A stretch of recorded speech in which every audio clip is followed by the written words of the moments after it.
একাত্তরের রণাঙ্গনে সৈনিক, আওয়ামী লীগের সাবেক মন্ত্রী, বীর মুক্তিযোদ্ধা ইঞ্জিনিয়ার মোশাররফ হোসেন মারা গেছেন। বুধবার ১৩ মে সকাল ১০টায় রাজধানী ঢাকার স্কয়ার হাসপাতালে শেষ নিঃশ্বাস ত্যাগ করেন তিনি।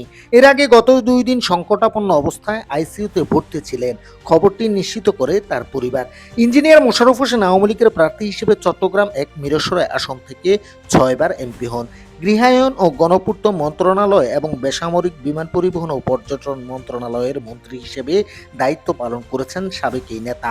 তিনি ১৯৭১ সালে মুক্তিযুদ্ধের সময় মিরসরাই সীতাকুণ্ড অঞ্চলের ১ নম্বর সেক্টরের সাব সেক্টর কমান্ডার হিসেবে দায়িত্ব পালন করেছিলেন। ইঞ্জিনিয়ার মোশাররফ হোসেন ১৯৪৩ সালের ১২ জানুয়ারি চট্টগ্রামের মিরসরাই উপজেলায় জন্মগ্রহণ করেন। চট্টগ্রাম কলেজিয়েট স্কুল থেকে মাধ্যমিক এবং স্যার আশুতোষ সরকারি কলেজ থেকে উচ্চ মাধ্যমিক পাশ করেন। পরে ১৯৬৬ সালে লাহোরের ইঞ্জিনিয়ারিং ও কারিগরি বিশ্ববিদ্যালয় থেকে মাইনিং ইঞ্জিনিয়ারিংয়ে বিএসসি ডিগ্রি অর্জন করেন। ১৯৭১ সালে বাংলাদেশের স্বাধীনতা যুদ্ধে উল্লেখযোগ্য অবদান রাখেন মোশাররফ হোসেন।